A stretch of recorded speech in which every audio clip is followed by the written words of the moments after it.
Shalom, kita berjumpa kembali di kanal MDC Medan dalam ibadah hari ini, Minggu 12 September 2021. Kiranya sukacita surgawi senantiasa memenuhi hati kita sekalian. Mari memuji, menyembah, mendengarkan sabda Tuhan, dan bersekutu bersama saudara-saudari seiman dimanapun berada dengan segenap hati. Kami berdoa kiranya Anda diberkati dengan pelayanan ini. Silakan menekan tombol subscribe agar Anda dapat langsung menerima pemberitahuan terbaru tentang pelayanan atau informasi lainnya yang berkaitan dengan pelayanan GKPB MDC Medan.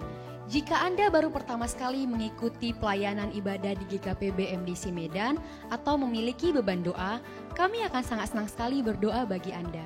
Silakan menghubungi kami lewat sosial media yang tertera di layar. Mari berbagi kasih dan kepedulian sebagai gereja Tuhan dengan saudara-saudari kita yang sangat terdampak oleh pandemi COVID-19 yang sedang terjadi dengan memberikan bantuan bagi mereka yang sangat membutuhkannya.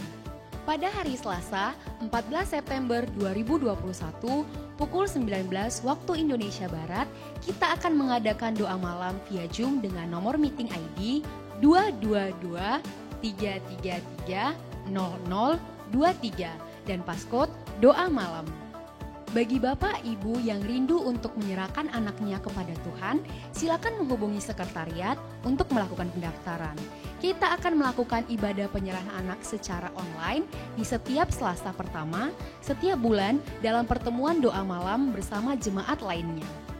Bagi saudara-saudari keluarga MDC Medan, persembahan ibadah mingguan dan persepuluhan bisa dilakukan dengan transfer ke Bank BCA dengan nomor rekening 022 00 95 878.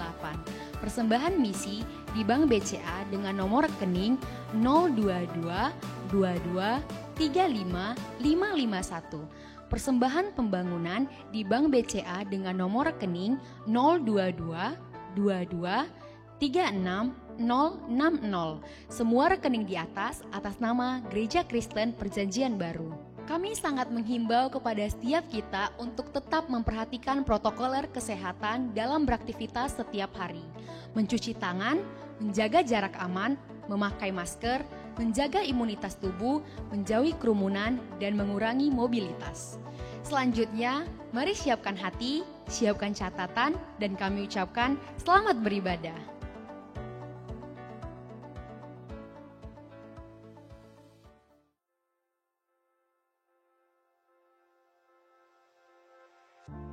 Mazmur 37 ayatnya yang ke-11. Tetapi orang-orang yang rendah hati akan mewarisi negeri dan bergembira karena kesejahteraan yang berlimpah-limpah.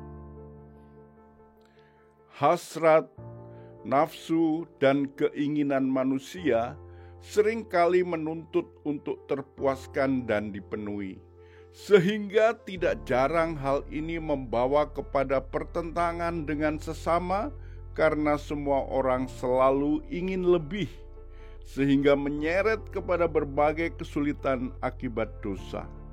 Tetapi kasih karunia yang dianugerahkannya kepada kita lebih besar daripada itu. Karena itu ia katakan, Allah menentang orang yang congkak, tetapi mengasihani orang yang rendah hati. Rendahkanlah dirimu di hadapan Tuhan, dan ia akan meninggikan kamu. Sebab Tuhan berkenan kepada umat-Nya, ia memahkotai orang-orang yang rendah hati dengan keselamatan. Mari kita berdoa. Bapa kami yang di sorga, terima kasih buat kasih karunia-Mu telah menjadikan kami anak kekasih hati-Mu. Kami sungguh percaya bahwa Engkau selalu ada untuk kami dalam keadaan apapun. Ajarilah kami senantiasa hidup dalam kerendahan hati, karena kami sungguh merindukan perkenanan-Mu senantiasa. Nyatakanlah kuasa dan hadirat-Mu dalam ibadah ini. Kami berdoa dalam nama Yesus Tuhan. Amin.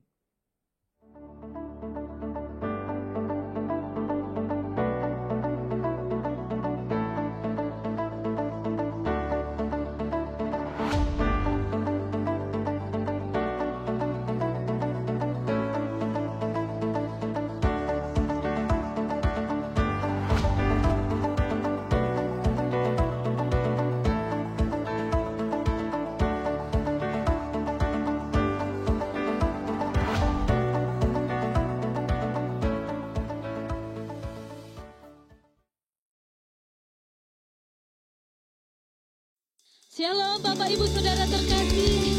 Mari kita bersyukur kepada Tuhan sebab kasih setianya selama-lamanya. Haleluya, haleluya. Terima kasih Tuhan.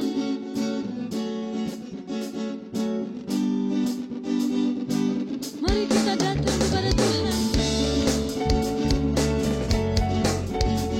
Terima kasih Tuhan.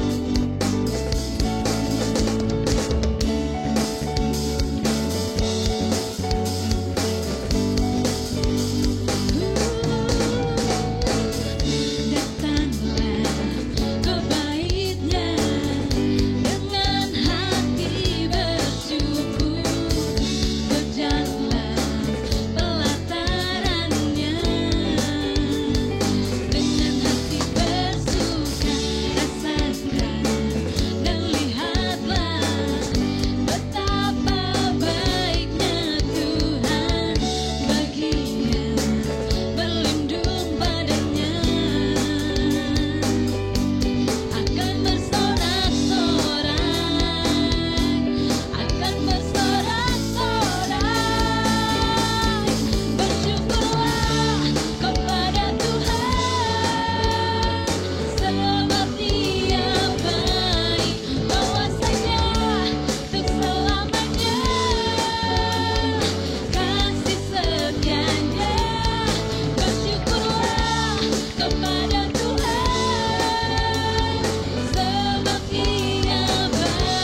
Terima kasih Tuhan.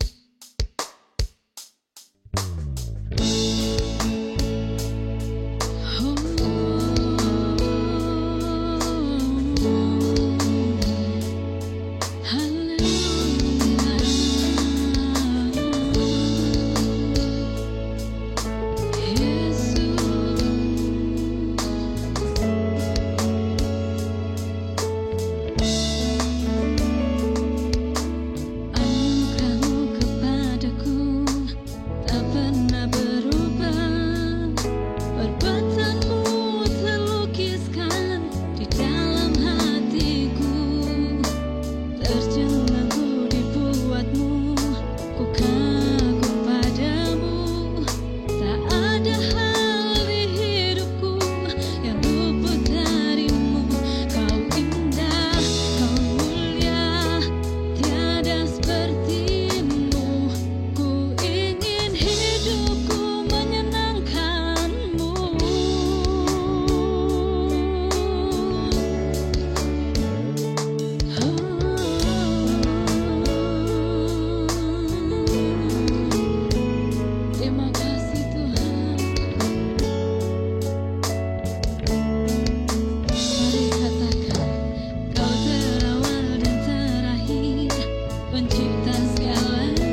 Terima kasih Tuhan. Mari kita terlebih dahulu berdoa sebelum kita mendengarkan kebenaran firman Tuhan. Terima kasih, kami mengucap syukur untuk semua anugerah Tuhan, penyertaan perlindungan Tuhan. Selama tahun 2021 ini kami sudah memasuki bulan September. Kami merasakan Tuhan semakin nyata menyertai kehidupan kami dimanapun kami berada. Saat ini kami akan mendengarkan kebenaran firman Tuhan. Engkau yang menolong kami supaya kami sungguh bisa menangkap pelajaran-pelajaran penting dari kebenaran firman Tuhan yang akan kami dengarkan pada pagi hari ini. Terima kasih ya Tuhan, di dalam nama Yesus kami berdoa. Haleluya. Amin. Shalom Bapak Ibu, Saudara-saudari, lama tidak bertemu dan walaupun bertemu, kita masih bertemu secara online. Terima kasih untuk Bapak Antoni Wan yang memberikan kepercayaan kepada saya untuk menyampaikan kebenaran firman Tuhan secara khusus pada minggu kedua bulan September, tanggal 12 September 2021 dengan tema By Humanity, oleh kerendahan hati. Saya akan memberikan topik firman Tuhan yang akan kita pelajari pada hari ini, yaitu orang yang rendah hati akan ditinggikannya. Kita akan belajar dari Yakobus pasal yang keempat, ayat 6 sampai 10. Yakobus pasal yang keempat, ayat 6 sampai 10. Demikian firman Tuhan. Tetapi kasih karunia yang dianugerahkannya kepada kita lebih besar daripada itu. Karena itu ia katakan, Allah menentang orang yang congkak, tetapi mengasihani orang yang rendah hati. Itu yang akan kita belajar, tentang orang yang rendah hati. Disebutkan pada ayat yang ke-7, karena itu tunduklah kepada Allah dan lawanlah iblis, maka ia akan lari daripadamu. Itu sebabnya poin yang pertama yang saya mau sampaikan kepada kita semua, yaitu tunduk kepada Allah. Orang yang rendah hati adalah orang yang menundukkan dirinya kepada Tuhan. Tunduk kepada Allah. Tunduk kepada Allah itu seperti apa? Tunduk kepada Allah itu dilanjutkan ayat yang ke-7 itu, tunduklah kepada Allah dan lawanlah iblis. Saya memberi warna yang berbeda, warna kuning, dan lawanlah iblis. Maka ia akan lari daripadamu.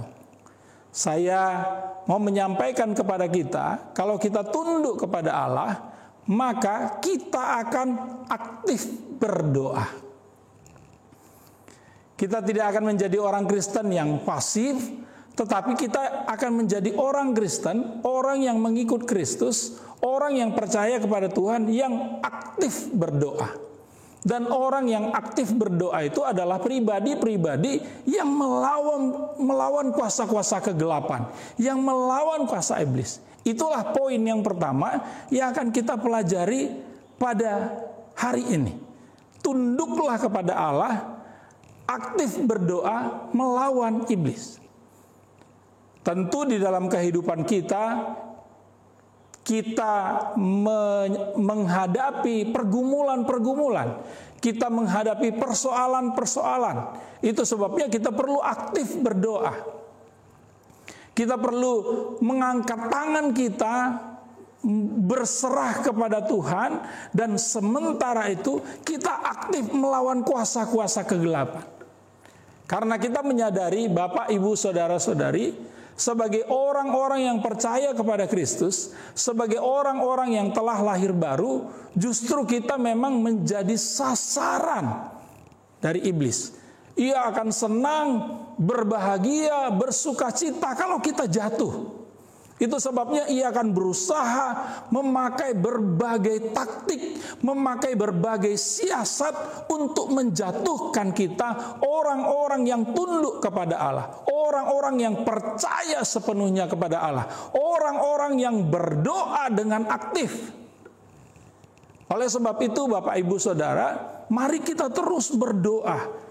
Jadikan tahun ini menjadi tahun di mana kita mengalami peningkatan di dalam doa kita. Jadikan tahun ini menjadi tahun di mana kita semakin maju di dalam doa kita. 4 bulan ke depan kita akan mengakhiri tahun 2021 ini. Mari di akhir tahun 2021 ini kita tingkatkan doa kita, relasi kita dengan Tuhan. Dan kita memahami ketika kita berdoa, kita datang kepada Tuhan. Berdoa dalam bahasa Yunani itu adalah prosenin, berbicara kepada Allah. Nah, orang yang aktif berdoa, aktif berbicara kepada Allah adalah orang-orang yang memiliki relasi yang dekat dengan Tuhan. Bersyukur kalau begitu, mari kita semakin aktif berdoa. Saya mengajak kita semua, saya mendorong kita semua untuk aktiflah berdoa, ikutilah kegiatan doa yang ada di gereja, bahkan dalam kegiatan-kegiatan doa secara pribadi. Mari kita lanjutkan. Ayat selanjutnya, ayat yang ke-8, dituliskan demikian, mendekatlah kepada Allah. Wow, mendekatlah kepada Allah dan ia akan mendekat kepadamu. Poin yang kedua yang kita belajar, kita perlu mendekat kepada Allah. Tahukah saudara, bagaimana orang-orang yang semakin dekat kepada Allah itu adalah orang-orang yang semakin menyadari betapa pentingnya Tuhan di dalam kehidupan mereka. Ayat 8 itu dituliskan, mendekatlah kepada Allah dan ia akan mendekat kepadamu. Bapak, Ibu, Saudara, saya mau menyampaikan Tuhan itu adalah Tuhan yang memperhatikan kita. Ia ngerti, ia tahu isi hati kita. Kalau kita mendekat kepadanya, maka ia memberikan respon. Ia mendekat juga kepada kita. Bukankah kita menjadi orang yang berbahagia, kita menjadi pribadi-pribadi yang berbahagia kalau Tuhan mendekat kepada kita? Wow, kita bersukacita. Kita bersukacita. Bagaimana kita mendekat kepada Allah? Kita mendekat kepada Allah dengan memuji dan menyembah Dia. Ambillah waktu untuk memuji dan menyembah Tuhan. Di pagi hari, di saat teduhmu, ambil waktu untuk berdoa, memuji, menyembah Tuhan. Raja di atas segala raja. Wah! Dan kalau kita memuji menyembah Tuhan, sukacita surgawi mengalir di dalam kehidupan kita, mengalir di dalam hati kita, memenuhi hidup kita, dan mengubahkan kehidupan kita. Ayat 8 dilanjutkan begini, tahirkanlah tanganmu. Bapak, Ibu, Saudara, orang yang mendekat kepada Allah akan mentahirkan tangannya. Apa poin nomor 3 yang kita belajar? Orang yang mentahirkan tangannya adalah pribadi yang tidak melakukan pekerjaan yang bertentangan dengan kehendaknya. Jadi poin yang ketiga yang kita belajar, kita tidak melakukan pekerjaan yang bertentangan dengan kehendak Tuhan. Jadi semua yang kita lakukan, semua yang kita kerjakan adalah pekerjaan-pekerjaan yang selaras dengan kehendak Tuhan. Pekerjaan-pekerjaan yang memuliakan nama Tuhan. Pekerjaan-pekerjaan yang menyenangkan nama Tuhan. Saya ulangi ayat yang pertama, orang yang rendah hati adalah orang yang tunduk kepada Allah. Aktif berdoa melawan iblis. Yang kedua, orang yang rendah hati adalah orang yang mendekat kepada Allah, memuji dan menyembah Dia. Yang ketiga, ia tidak melakukan pekerjaan yang bertentangan dengan kehendaknya. 3 poin yang sudah kita pelajari mengajarkan kita bahwa banyak hal yang harus kita kerjakan, banyak hal yang harus kita lakukan di hari-hari ke depan. Ayat 8 ini dilanjutkan. tahirkanlah tanganmu, hai orang-orang berdosa, dan sucikanlah hatimu, hai kamu yang mendua hati. Poin nomor 4 yang kita belajar adalah menyucikan hati. Bagaimana caranya kita menyucikan hati? Tentu saja dengan banyak bersekutu, hidup dalam firman Tuhan setiap hari. Dan Bapak Ibu Saudara, kalau kita hidup dalam kebenaran firman Tuhan setiap hari, kehidupan kita akan semakin selaras dengan firman-Nya. Kehidupan kita akan semakin melekat dengan kebenaran firman-Nya. Kehidupan kita akan semakin mirip dengan kebenaran firman-Nya. Sehingga sungguh-sungguh kehidupan kita akan menjadi kehidupan yang menyenangkan hati Tuhan. Ibu, bapak, saudara-saudari, beberapa bulan ini kami jemaat GKPB Pekanbaru bergumul, berdoa. Karena tanggal 1 September yang baru lalu kami harus membayar kontrak ruko tempat di mana rumah ibadah gereja di Pekanbaru akan membayar kelanjutan kontraknya. Dalam situasi pandemi saat ini ada begitu banyak kekurangan-kekurangan yang kita alami. Saya rasa bukan hanya di Pekanbaru, di Medan, dan di berbagai tempat juga. Itu sebabnya adalah sebuah kewajaran kalau kemudian kas gereja lebih menurun dibanding hari-hari sebelumnya. Dan di waktu-waktu seperti itu saya merasa ini waktu di mana memang kita semakin berserah kepada Tuhan. Memang setiap awal bulan kami di Pekanbaru selalu berdoa selama 7 hari. Setiap awal bulan tanggal 1 sampai tanggal 7 kami berdoa, berpuasa, merendahkan hati. Dan Bapak Ibu Saudara, 1 Juli saya mengambil komitmen untuk tidak hanya berpuasa selama 1 minggu, tapi saya mengambil komitmen untuk berpuasa selama 40 hari. Merendahkan hati, menyucikan hati, dan mencari kehendak Tuhan, minta pertolongan Tuhan. Dan oleh anugerah Tuhan, pada tanggal 1 September yang lalu kami membayar lunas biaya kontrak ruko gereja yang ada di Pekanbaru. Kami sudah berusaha dengan sungguh-sungguh dengan berbagai upaya melakukan bazar dan lain sebagainya.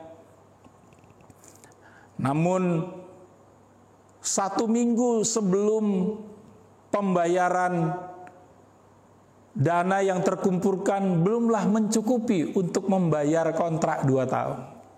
Namun ada pertolongan Tuhan, ada berkat Tuhan, ada yang membantu sekian puluh juta. Oleh karenanya kami akhirnya dengan pertolongan Tuhan itu dapat membayar kontrak ruko gereja di Pekanbaru untuk 2 tahun ke depan. Dan bagi saya itu menjadi satu pelajaran. Bagi kami seluruh jemaat di Pekanbaru itu menjadi sebuah pelajaran penting. Kenapa penting? Karena kami belajar untuk semakin merendahkan hati kami, menyucikan hati kami, mengambil waktu untuk berpuasa, menyadari keterbatasan kami, menyadari bahwa Tuhan, kami tahu kami perlu terus dikuduskan, disucikan, direndahkan hati kami. Supaya apa? Supaya Tuhan semakin ditinggikan. Mujizat terjadi. Dan itu merupakan sukacita bagi kami di Pekanbaru. Kita melangkah ke ayat yang ke-9, sadarilah kemalanganmu, berduka cita dan merataplah, hendaklah tertawamu kamu ganti dengan ratap dan sukacitamu dengan duka cita. Kalau kita membaca ayat 9 ini, maka kita tidak bisa mengambil kesimpulan selain kita membaca Yakobus pasal yang keempat, ayat yang pertama, ayat yang kedua, dan ayat yang ketiga. Kenapa? Karena ternyata Bapak Ibu Saudara, di sana dituliskan tentang kemalangan kita yang perlu kita perlu lawan. Apa itu? Yang pertama, hawa nafsu yang saling berjuang di dalam diri kita. Dan dituliskan di ayat yang kedua, apa itu hawa nafsu itu? Ada iri hati, ada bertengkar, ada berkelahi, dan tidak berdoa. Wah! Dan pada ayat yang ketiga justru dikatakan berdoa, tapi dengan tujuan untuk memuaskan hawa nafsu. Aduh, berdoa, melakukan aktivitas rohani, tapi untuk memuaskan keinginan jasmani. Ternyata hal itu diingatkan supaya menjadi pelajaran bagi kita, supaya kita jangan berdoa untuk memuaskan hawa nafsu kita, supaya kita tidak hidup di dalam iri hati, tidak hidup dalam pertengkaran dan bahkan berkelahi dan tidak berdoa.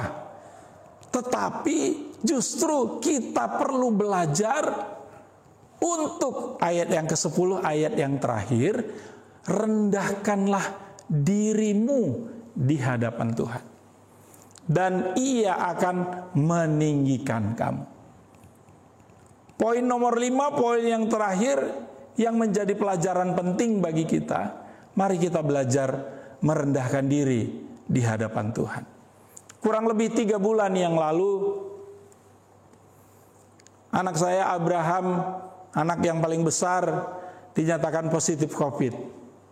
Dan setelah dinyatakan positif COVID, beberapa hari kemudian kami juga mengikuti swab antigen di puskesmas, dan kemudian dinyatakan juga kami berempat semuanya positif.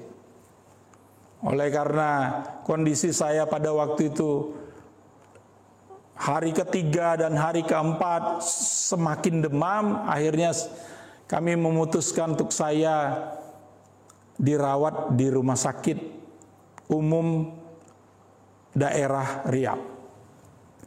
Dan pada waktu dirawat di rumah sakit itu justru saya mengalami perjumpaan dengan Tuhan. Mengalami perjumpaan dengan Tuhan yang menyadarkan saya bahwa ya, Tuhan adalah pribadi yang maha tinggi.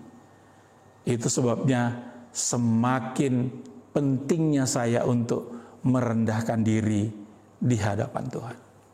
Hari pertama saya melihat ada sesosok jenazah yang meninggal. Hari kedua ada seorang lagi yang meninggal dari dalam satu kamar dengan saya, satu ruangan dengan saya. Saya semakin menyadari, wah, betapa mudahnya orang sekarang meninggal dunia. Betapa gampangnya orang meninggalkan kehidupan ini. Menyadarkan saya, oh iya, kalau saya masih hidup sampai sekarang, kalau kami masih hidup sampai sekarang, itu adalah anugerah Tuhan, grace of God. Oleh sebab itu, kita perlu terus merendahkan diri di hadapan Tuhan. Saya belajar untuk terus merendahkan diri di hadapan Tuhan, dan Ia akan meninggikan kita. Saya simpulkan 5 poin yang saya sampaikan melalui penyampaian firman Tuhan pada hari Minggu ini. Orang yang rendah hati, yang pertama adalah pribadi yang tunduk kepada Allah. Yang kedua, orang yang rendah hati adalah orang yang mendekat kepada Allah. Yang ketiga, orang yang rendah hati adalah orang yang tidak melakukan pekerjaan yang bertentangan dengan kehendaknya. Yang keempat, orang yang rendah hati adalah orang yang menyucikan hatinya. Dan yang kelima, orang yang rendah hati adalah orang yang merendahkan diri di hadapannya. Saya berdoa melalui kebenaran firman Tuhan yang disampaikan pada pagi menjelang siang hari ini, kita belajar untuk semakin merendahkan hati kita di hadapan Tuhan. Amin. Saya akan menutup dalam doa. Mari kita berdoa bersama-sama. Kami bersyukur kepadamu ya Tuhan, Engkau Allah yang menyertai kehidupan kami, sehingga kami ada sampai hari ini dalam keadaan sehat dalam perlindungan Tuhan. Terima kasih kami bisa beribadah bersama-sama dan bersuka cita. Kami mendengarkan kebenaran firman-Mu yang menguatkan, menghiburkan, dan menyadarkan kami untuk kami semakin belajar untuk merendahkan hati kami di hadapan Tuhan. Karena kami tahu ya Tuhan, ketika kami belajar untuk semakin merendahkan hati kami, akan tiba waktunya Tuhan yang meninggikan, Tuhan yang memberkati, Tuhan yang menolong, dan bahkan Tuhan yang memakai kehidupan kami untuk menjadi berkat bagi banyak orang-orang di sekitar kami. Terima kasih ya Bapa. Kami bersyukur untuk kebenaran firman-Mu. Di dalam nama Yesus kami sudah berdoa. Haleluya. Amin. Tuhan memberkati Bapak, Ibu, Saudara sekalian.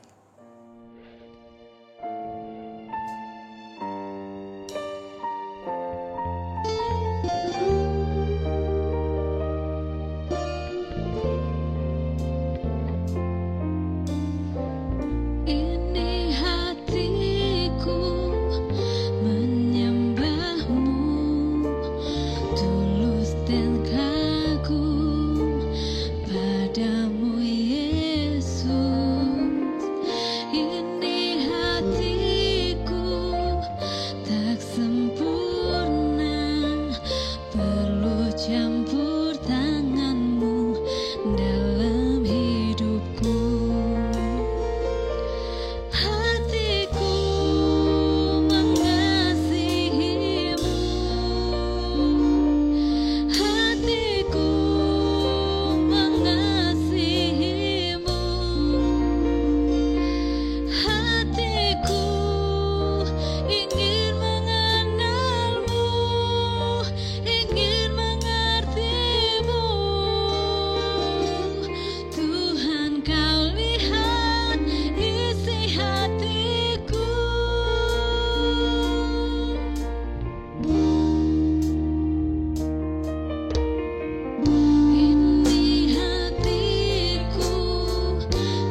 Haleluya, saudara Bapak Ibu yang terkasih, mari kita akhiri ibadah hari ini yang kau sudah dengar kebenaran firman Tuhan oleh hambanya, kiranya memberkati engkau dimanapun engkau berada, kemanapun engkau pergi.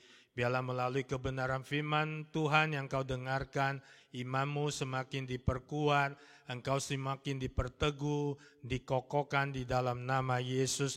Biarlah berkat yang terbaik di dalam nama Allah Bapa, cinta kasih daripada Yesus Kristus dan persekutuan Allah Roh Kudus memampukan engkau hidup di dalam kehendak anugerahnya yang berlimpah bagimu mulai hari ini terus dan selamanya. Dan biarlah kekasih jiwa arahkan hatimu, angkatlah tanganmu, terimalah berkat yang terbaik di dalam nama Allah Bapa. Dan biarlah melalui kasih karunia-Nya Yesus Kristus yang sudah diberikan bagimu dan dengan Roh Kudus pengurapan memampukan engkau hidup di dalam kehendak rencana agendanya yang tidak pernah gagal, yang apa saja engkau kerjakan diperbuat berhasil dan beruntung.